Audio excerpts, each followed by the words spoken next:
अगर मैं आपसे पूछूं जब प्रकाश एक माध्यम से दूसरे माध्यम में जाता है तो वह मोड़ क्यों जाता है? और अगर यही सवाल बीएससीबी बोर्ड 2027 एग्जाम में आ जाए तो क्या आप सही जवाब दे पाओगे?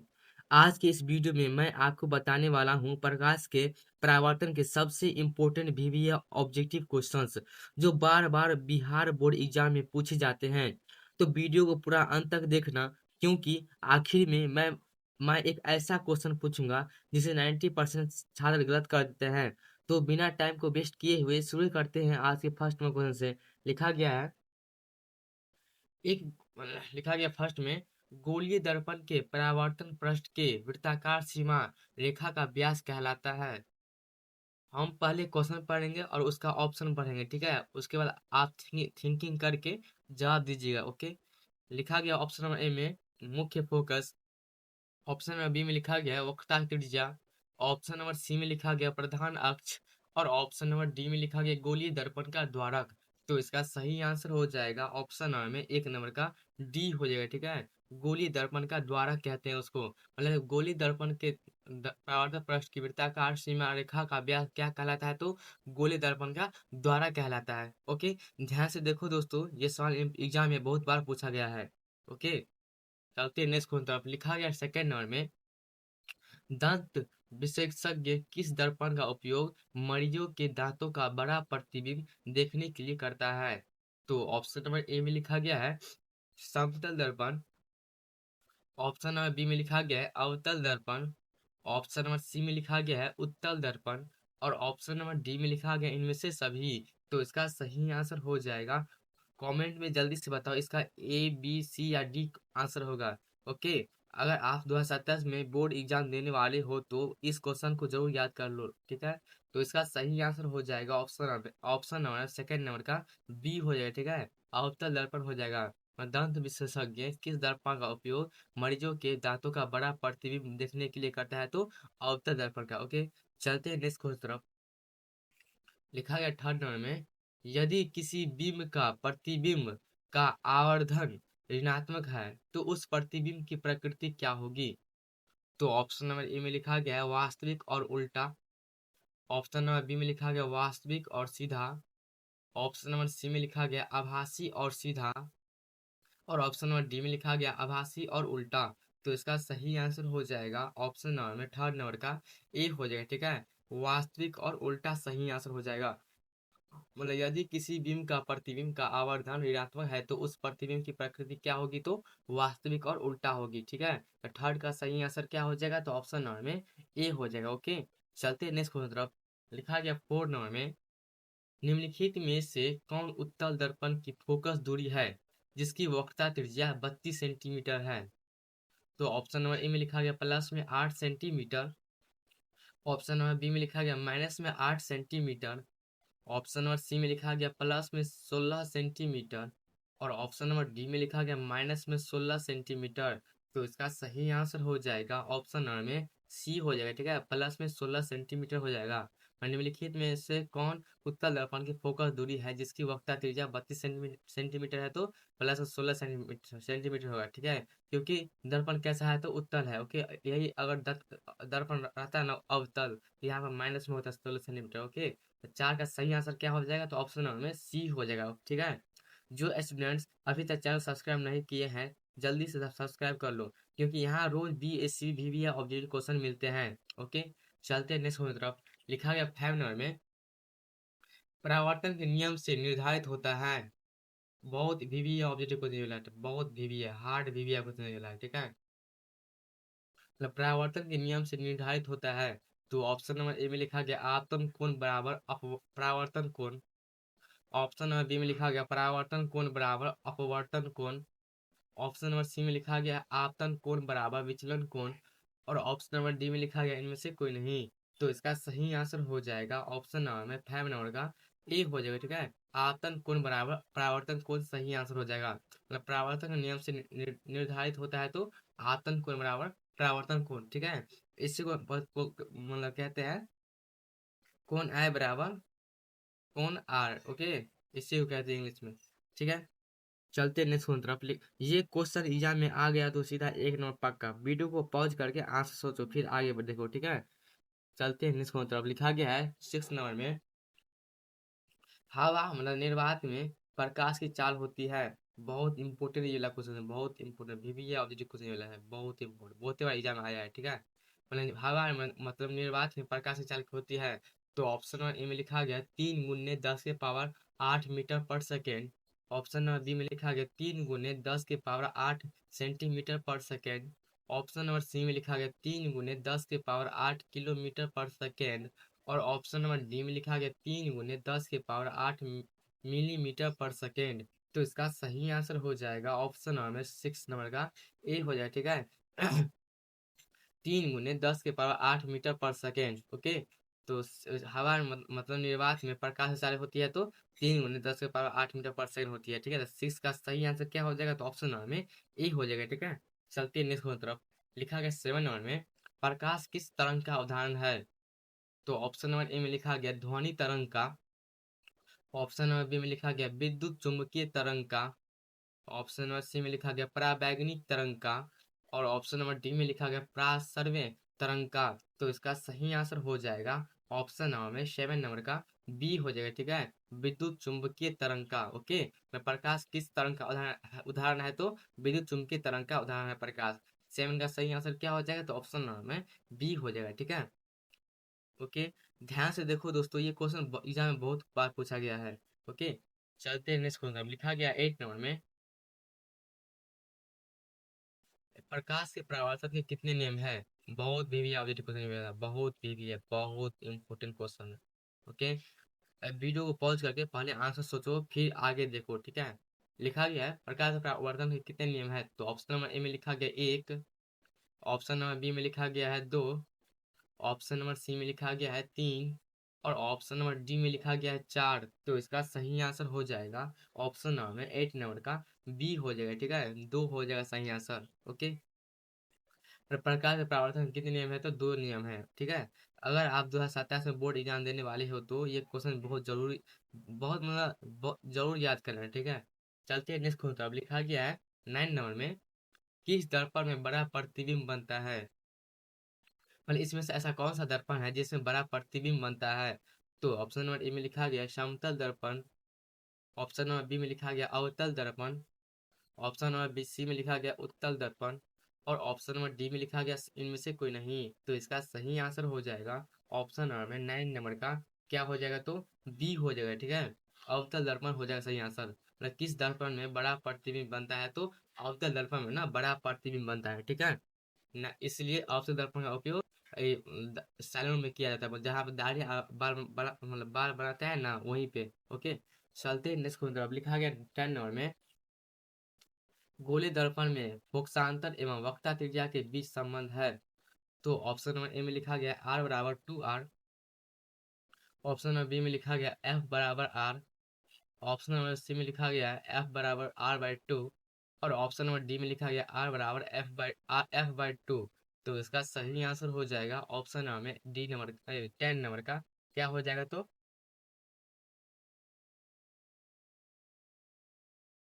मतलब गोली दर्पण में फोकसांतर एवं वक्रता त्रिज्या के बीच संबंध है, तो सी होगा सही आंसर, ठीक है। F = R/2 होगा सही आंसर, सी। चलते हैं नेक्स्ट क्वेश्चन तरफ। लिखा गया 11 नंबर में, सर्च लाइट का परावर्तक सतह होता है। तो ऑप्शन नंबर ए में लिखा गया उत्तल। ऑप्शन नंबर बी में लिखा गया है अवतल। ऑप्शन नंबर सी में लिखा गया समतल। और ऑप्शन नंबर डी में लिखा गया उत्तल और अवतल। तो इसका सही आंसर हो जाएगा ऑप्शन नंबर है 11 नंबर का क्या हो जाएगा, तो बी हो जाएगा, ठीक है। अवतल हो जाएगा। सर्च लाइट का परावर्तक सतह होता है तो अवतल होता है, ठीक है। तो 11 का सही आंसर क्या हो जाएगा, तो ऑप्शन नंबर में बी हो जाएगा, ठीक है, ओके। चलते नेक्स्ट की तरफ। लिखा गया 12 नंबर में, ये क्वेश्चन थोड़ा ट्रिकी है, यहाँ ज़्यादातर स्टूडेंट्स गलती कर देते हैं। जिसका आंसर सही होगा उसका कंसेप्ट बहुत स्ट्रॉन्ग है। लिखा गया 12 नंबर में, दाढ़ी बनाने में कौन सा दर्पण उपयुक्त होता है। तो ऑप्शन नंबर ए में लिखा गया समतल। इसके तरह सोचिए, ठीक है, पहले सोचिए उसके बाद आंसर बताइए। ऑप्शन नंबर बी में लिखा गया उत्तल। ऑप्शन नंबर सी में लिखा गया अवतल। और ऑप्शन नंबर डी में लिखा है इनमें से कोई नहीं। तो इसका सही आंसर हो जाएगा ऑप्शन नंबर 12 नंबर का क्या हो जाएगा, तो सी हो जाएगा, ठीक है, अवतल हो जाएगा सही आंसर। मतलब दाढ़ी बनाने में कौन सा दर्पण उपयुक्त होता है, तो अवतल दर्पण उपयुक्त होता है, ठीक है। तो 12 का सही आंसर क्या हो जाएगा, तो ऑप्शन नंबर में सी हो जाएगा, ठीक है। चलते हैं नेक्स्ट तरफ। लिखा गया है 13 नंबर में, बहुत इंपोर्टेंट भी है ऑब्जेक्टिव क्वेश्चन, ये है बहुत ही ज्यादा, ये भी है क्वेश्चन ये वाला है, ठीक है। लिखा गया है दर्पण का सूत्र है, तो ऑप्शन नंबर ए में लिखा गया 1/v माइनस में 1/u बराबर 1/f। ऑप्शन नंबर सी में बी में लिखा गया है 1/f बराबर प्लस में 1/u बराबर 1/v। Okay. Option number C में लिखा गया है 1/f प्लस में 1/v बराबर 1/f u। और ऑप्शन नंबर डी में लिखा गया है 1/v प्लस में 1/u बराबर 1/f। तो इसका सही आंसर हो जाएगा ऑप्शन नंबर में 13 नंबर का, क्या हो जाएगा, तो डी हो जाएगा, ठीक है। 1/v प्लस में 1/u बराबर 1/f हो जाएगा सही आंसर। ओके, तो 13 का सही आंसर क्या हो जाएगा, तो ऑप्शन नंबर में डी हो जाएगा, ठीक है। चलते हैं नेक्स्ट की तरफ। लिखा गया 14 नंबर में, किस दर्पण में केवल आभासी प्रतिबिंब बनेगा। तो इसमें से ऐसा कौन सा दर्पण है जिसमें केवल केवल आभासी प्रतिबिंब बनता है, तो ऑप्शन नंबर ए में लिखा गया समतल। ऑप्शन नंबर बी में लिखा गया है अवतल। ऑप्शन नंबर डी में लिखा गया है उत्तल। और ऑप्शन नंबर डी में लिखा गया समतल तथा उत्तल। जो स्टूडेंट्स रेगुलर पढ़ाई करते हैं वही इसका सही जवाब दे पाएंगे, ठीक है। अगर अभी तक चैनल सब्सक्राइब नहीं किया है, जल्दी सब्सक्राइब कर लो। तो 14 का सही आंसर क्या हो जाएगा, तो ऑप्शन नंबर में 14 नंबर का डी हो जाएगा, ठीक है, समतल तथा उत्तल हो जाएगा सही आंसर। ओके, चलते हैं नेक्स्ट की तरफ। लिखा गया है 15 नंबर में, समतल दर्पण में प्रतिबिंब की प्रकृति क्या होती है। बहुत इंपोर्टेंट क्वेश्चन मिला है, बहुत ही ज्यादा इंपोर्टेंट, ये भी ऑब्जेक्टिव क्वेश्चन मिला है, ठीक है। मतलब समतल दर्पण में प्रतिबिंब की प्रकृति क्या होती है, तो ऑप्शन नंबर ए में लिखा गया वास्तविक। ऑप्शन नंबर बी में लिखा गया है वास्तविक तथा सीधा। ऑप्शन नंबर सी में लिखा गया वास्तविक और उल्टा। और ऑप्शन नंबर डी में लिखा गया आभासी तथा बराबर। तो इसका सही आंसर हो जाएगा ऑप्शन नंबर में 15 नंबर का डी हो जाएगा, ठीक है, आभासी तथा बराबर सही आंसर हो जाएगा। मतलब समतल दर्पण में प्रतिबिंब की प्रकृति क्या होती है, तो आभासी तथा बराबर होती है। ओके, चलते हैं नेक्स्ट की तरफ। लिखा गया 16 नंबर में, गोलीय दर्पण की फोकस दूरी उसकी वक्रता त्रिज्या की बहुत बहुत ही इंपोर्टेंट ये वाला क्वेश्चन है, बहुत ज्यादा इंपोर्टेंट। ओके, मतलब गोलीय दर्पण की फोकस दूरी उसकी वक्रता त्रिज्या की, तो ऑप्शन नंबर ए में लिखा गया आधी होती है। ऑप्शन नंबर बी में लिखा गया दुगुनी होती है। ऑप्शन नंबर सी में लिखा गया तिगुनी होती है। और ऑप्शन नंबर डी में लिखा गया चौथाई होती है। तो इसका सही आंसर हो जाएगा ऑप्शन नंबर में 16 नंबर का ए हो जाएगा, ठीक है, आधी होती है। ओके, मतलब गोली दर्पण की फोकस दूरी उसकी वक्रता त्रिज्या की आधी होती है, ठीक है। ये क्वेश्चन आप याद रखिएगा, बहुत इंपॉर्टेंट ये क्वेश्चन था। ऐसे भी ऑब्जेक्टिव क्वेश्चन रोज रोज इस चैनल पर मिलते हैं। अगर ये क्वेश्चन बोर्ड एग्जाम में आ गया तो सीधा 1 नंबर पक्का, ठीक है। चलते हैं नेक्स्ट की तरफ। लिखा गया है 17 नंबर में, किसी वस्तु का आवर्धित काल्पनिक प्रतिबिंब बनता है, तो ऑप्शन नंबर ए में लिखा गया अवतल दर्पण से। ऑप्शन नंबर बी में लिखा गया समतल दर्पण से। ऑप्शन नंबर सी में लिखा गया उत्तल दर्पण से। और ऑप्शन नंबर डी में लिखा गया सभी दर्पण से। तो इसका सही आंसर हो जाएगा ऑप्शन नंबर 17 नंबर का, क्या हो जाएगा, तो ए हो जाएगा, ठीक है, अवतल दर्पण से। मतलब किसी भी वस्तु का आवर्धित काल्पनिक प्रतीक बनता है अवतल दर्पण से, ठीक है। तो 17 का सही आंसर क्या हो जाएगा, तो ऑप्शन नंबर में ए हो जाएगा, ठीक है। चलते हैं नेक्स्ट की तरफ। लिखा गया है 18 नंबर में, एक उत्तल दर्पण में बना प्रतिबिंब हमेशा होगा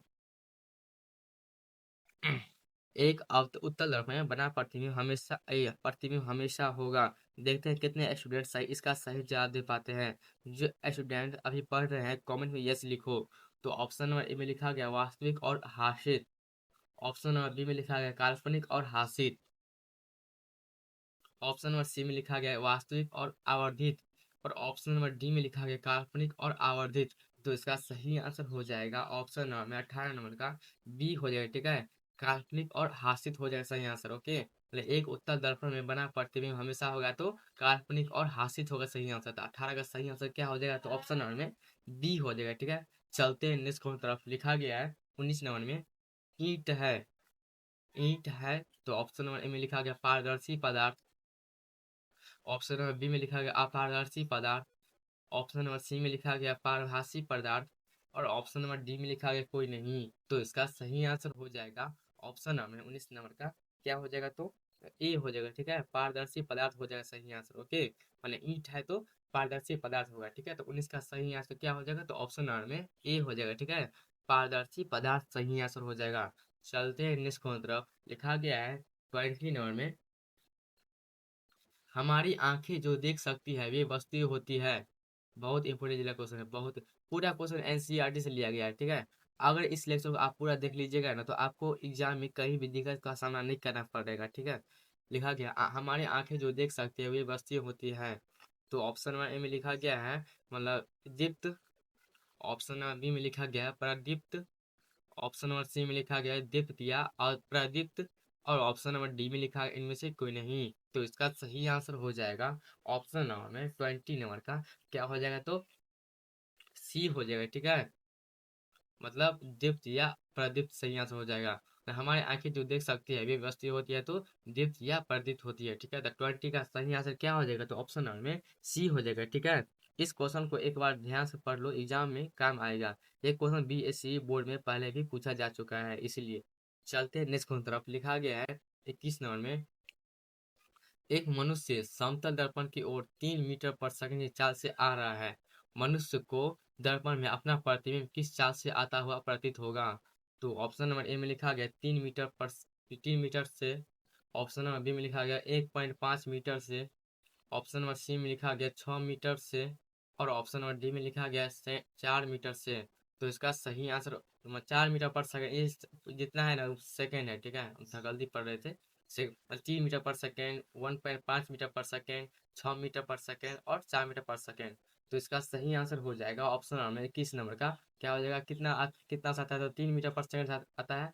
तो इसका सही आंसर क्या हो जाएगा, तो ऑप्शन नंबर 21 नंबर का क्या हो जाएगा, तो सी हो जाएगा। ठीक है, 6 मीटर पर सेकेंड से होता है, दुगुना हो जाता है। ओके, चलते हैं नेक्स्ट क्वेश्चन तरफ। लिखा, अगर आपको आंसर पता पता चल गया है, मतलब पता चल गया था, तो इसका मतलब कमेंट में यस जरूर लिखिएगा। ठीक है, ओके, चलते हैं नेक्स्ट क्वेश्चन तरफ। लिखा गया है 22 नंबर में, संयुग्मी फोकस संभव है केवल। तो ऑप्शन नंबर ए में लिखा गया उत्तल दर्पण में। ऑप्शन नंबर बी में लिखा गया अवतल दर्पण में। ऑप्शन नंबर सी में लिखा गया समतल दर्पण में। और ऑप्शन नंबर डी में लिखा गया साधारण कांच में। तो इसका सही आंसर हो जाएगा ऑप्शन नंबर में 22 नंबर का क्या हो जाएगा, तो बी हो जाएगा। ठीक है, अवतल दर्पण में, मतलब संयुग्मी फोकस संभव है केवल अवतल दर्पण में। ठीक है, तो 22 का सही आंसर क्या हो जाएगा, तो ऑप्शन नंबर में बी हो जाएगा। ठीक है, अवतल दर्पण में। जो स्टूडेंट्स लास्ट तक वीडियो देखेगा उनका कंसेप्ट क्लियर हो जाएगा। इस क्वेश्चन को कॉपी में नोट कर लो। ठीक है, चलते हैं नेक्स्ट क्वेश्चन तरफ। लिखा गया 23 में, एक उत्तल दर्पण की फोकस दूरी 20 सेंटीमीटर है, इसकी वक्रता त्रिज्या होगी। तो ऑप्शन नंबर ए में लिखा गया 10 सेंटीमीटर। ऑप्शन नंबर बी में लिखा गया 15 सेंटीमीटर। ऑप्शन नंबर सी में लिखा गया है 20 सेंटीमीटर। और ऑप्शन नंबर डी में लिखा गया 40 सेंटीमीटर। तो इसका सही आंसर हो जाएगा ऑप्शन नंबर 23 नंबर का क्या हो जाएगा, तो डी हो जाएगा। ठीक है, 40 सेंटीमीटर हो जाएगा सही आंसर। मतलब एक उत्तल दर्पण की फोकस दूरी 20 सेंटीमीटर है, इसकी वक्रता त्रिज्या होगी तो 40 सेंटीमीटर होगी। ठीक है, 23 का सही आंसर क्या हो जाएगा, तो ऑप्शन नंबर में डी हो जाएगा। ठीक है, ओके, यह कंसेप्ट समझना बहुत जरूरी है, रटने का काम नहीं चलेगा। ये क्वेश्चन थोड़ा इंपॉर्टेंट है, इसे स्किप मत करना। ठीक है, चलते हैं नेक्स्ट क्वेश्चन तरफ। लिखा गया है 24 में, यदि किसी वस्तु को एक दर्पण के सामने निकट रखने पर प्रतिबिंब सीधा बने किंतु दूर रखने पर उल्टा प्रतिबिंब बने, तो वह दर्पण होगा। पहले सोचिए उसके बाद आंसर देखिए। ठीक है, तो ऑप्शन नंबर ए में लिखा गया है समतल दर्पण। ऑप्शन नंबर बी में लिखा गया अवतल दर्पण। ऑप्शन नंबर सी में लिखा गया उत्तल दर्पण। और ऑप्शन नंबर डी में लिखा गया समतल उत्तल दर्पण। तो इसका सही आंसर हो जाएगा ऑप्शन नंबर में 24 नंबर का क्या हो जाएगा, तो बी हो जाएगा। ठीक है, अवतल दर्पण। ओके, मतलब यदि किसी वस्तु को एक दर्पण के सामने निकट रखने पर प्रतिबिंब सीधा बने किंतु दूर रखने पर उल्टा प्रतिबिंब बने, तो वह दर्पण होगा, तो अवतल दर्पण होगा। ठीक है, चलते हैं निष्कोण तरफ। लिखा गया है 25 में, किसी दर्पण के सामने आप चाहे कितनी जितनी दूरी पर खड़े हो आपका प्रतिबिंब सीधा ही बनता है, संभवतः दर्पण है। तो ऑप्शन नंबर ए में लिखा गया है केवल समतल। ऑप्शन नंबर बी में लिखा गया है केवल अवतल। ऑप्शन नंबर सी में लिखा गया है केवल उत्तल। और ऑप्शन नंबर डी में लिखा गया है समतल या उत्तल। तो इसका सही आंसर हो जाएगा ऑप्शन में 25 नंबर का क्या हो जाएगा, तो डी हो जाएगा। ठीक है, समतल या उत्तल सही आंसर होगा। मतलब किसी दर्पण के सामने आप चाहे जितनी दूरी पर खड़े हो, आपका प्रतिबिंब सीधा ही बनता है। समतल दर्पण है तो समतल या उत्तल सही आंसर होगा। ठीक है, अगर आपको वीडियो हेल्पफुल लग रहा है तो लाइक जरूर कर देना, अपने दोस्तों को भी शेयर कर देना ताकि वो भी पढ़ सके। ठीक है, चलते हैं नेक्स्ट क्वेश्चन तरफ। लिखा गया है 26 में, यदि किसी वस्तु को एक दर्पण के सम्मुख किसी भी दूरी पर रखने से उस वस्तु का प्रतिबिंब सदैव सीधा और छोटा बनता है तो वह दर्पण होगा। तो ऑप्शन नंबर ए में लिखा गया है समतल, ऑप्शन नंबर बी में लिखा गया है उत्तल, ऑप्शन नंबर सी में लिखा गया अवतल, और ऑप्शन नंबर डी में लिखा गया इनमें से कोई नहीं। तो इसका सही आंसर हो जाएगा ऑप्शन नंबर में 26 नंबर का क्या हो जाएगा, तो 26 का सही आंसर हो जाएगा ऑप्शन नंबर में बी हो जाएगा। ठीक है, उत्तर सही सही आंसर हो जाएगा। ओके, अब आने वाला है क्वेश्चन और भी इम्पोर्टेंट है। ठीक है, अब देखते हैं कितने स्टूडेंट्स इसका सही जवाब देते हैं। चलते हैं नेक्स्ट क्वेश्चन तरफ। लिखा गया 27 में, उत्तल दर्पण से प्रतिबिंब सदैव बनता है। तो ऑप्शन नंबर ए में लिखा गया वक्ता केंद्र तथा फोकस के बीच, ऑप्शन नंबर बी में लिखा गया वक्ता केंद्र तथा अनंतता के बीच, ऑप्शन नंबर सी में लिखा गया ध्रुव तथा फोकस के बीच, और ऑप्शन नंबर डी में लिखा गया है कहीं भी बन सकता है। तो इसका सही आंसर हो जाएगा ऑप्शन नंबर में 27 नंबर का क्या हो जाएगा, तो सी होगा। ठीक है, ध्रुव तथा फोकस के बीच होगा सही आंसर। मतलब उत्तल दर्पण में से प्रतिबिंब सदैव बनता है तो ध्रुव तथा फोकस के बीच बनता है। ठीक है, 27 का सही आंसर क्या हो जाएगा, तो ऑप्शन नंबर में सी हो जाएगा। ठीक है, ध्रुव तथा फोकस के बीच सही आंसर होगा। ये सब अगर आपको ये सब क्वेश्चन अगर आता है ना तो आप बहुत अच्छे पढ़ाई करते हैं। ठीक है, क्योंकि ये सब क्वेश्चन बोर्ड एग्जाम के लेवल के हैं। चलते हैं नेक्स्ट क्वेश्चन तरफ। लिखा गया 28 में, लिखा गया है किसी वस्तु को हम तभी देख पाते हैं जब वह वस्तु प्रकाश को, बहुत इंपॉर्टेंट ये क्वेश्चन है, बहुत इंपॉर्टेंट, पूरा हम VVR क्वेश्चन लिए हैं। ठीक है, लिखा गया है अवशोषित करे, ऑप्शन नंबर बी में लिखा गया परावर्तित करे, और ऑप्शन नंबर डी में सी में लिखा गया है अपवर्तित करे, और ऑप्शन नंबर डी में लिखा गया है परावर्तित या अपवर्तित करे। तो इसका सही आंसर हो जाएगा ऑप्शन नंबर में 28 नंबर का बी हो जाए। ठीक है, परावर्तित करें। ओके, किसी वस्तु को हम तभी देख पाते हैं जब वह वस्तु प्रकाश को परावर्तित करे, सही आंसर होगा। चलते हैं नेक्स्ट क्वेश्चन तरफ। लिखा गया है 29 में, अगर इस क्वेश्चन का अगर आंसर जवाब आपको पता है तो आप बहुत अच्छे हैं। ठीक है, इसलिए आप पहले क्वेश्चन पढ़िए, उसके बाद ऑप्शन पढ़िए और थिंकिंग करके आंसर दीजिए। ठीक है, लिखा गया किस दर्पण में वास्तविक प्रतिबिंब नहीं बन सकता है। तो ऑप्शन नंबर ए में लिखा गया समतल दर्पण में, ऑप्शन नंबर बी में लिखा गया अवतल दर्पण में, ऑप्शन नंबर सी में लिखा गया समतल तथा अवतल दर्पण में, और ऑप्शन नंबर डी में लिखा गया सभी दर्पण में। तो इसका सही आंसर हो जाएगा ऑप्शन नंबर 29 नंबर का ए हो जाएगा। ठीक है, समतल दर्पण में, किस दर्पण में वास्तविक प्रतिबिंब नहीं बन सकता है तो समतल दर्पण में। ठीक है, 29 का सही आंसर क्या हो जाएगा, तो ऑप्शन नंबर में ए हो जाएगा। ठीक है, समतल दर्पण में सही आंसर होगा। चलते हैं नेक्स्ट क्वेश्चन तरफ। लिखा गया 30 नंबर में, अवतल दर्पण के फोकस से चलती किरणें परावर्तन के बाद, बहुत इंपोर्टेंट, अगर ये वाला सवाल का आंसर पता है तो बहुत अच्छा है, बात है। ठीक है, लिखा गया है ऑप्शन ए में प्रधान अक्ष के समानांतर हो जाती है, ऑप्शन नंबर बी में लिखा गया प्रधान अक्ष के लंबवत हो जाती है, ऑप्शन नंबर सी में लिखा गया ध्रुव से गुजरती है, और ऑप्शन नंबर डी में लिखा गया वक्ता केंद्र से गुजरती है। तो इसका सही आंसर हो जाएगा ऑप्शन नंबर में ए हो जाएगा। ठीक है, प्रधान अक्ष के समानांतर हो जाती है।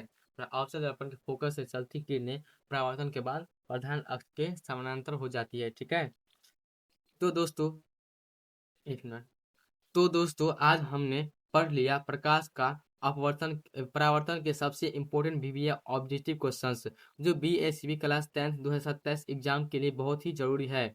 अगर आपको यह वीडियो अच्छा लगा हो तो वीडियो को लाइक जरूर करें और अपने दोस्तों के साथ शेयर करें ताकि वो भी एग्जाम में अच्छे मार्क्स ला सके। और याद रखना BSc बिहार बोर्ड 2027 की पूरी तैयारी इसी चैनल पे कराई जाती है। तो जल्दी से ऑब्जेक्टिव बाय कृष्णा चैनल को सब्सक्राइब कर लो, क्योंकि अगली वीडियो में मैं लेकर आने वाला हूँ प्रकाश का अपवर्तन का सबसे खतरनाक VVR ऑब्जेक्टिव सेट, जो सीधे बोर्ड एग्जाम में आ सकता है। तब तक पढ़ते रहिए, आगे बढ़ते रहिए। जय हिंद, जय भारत।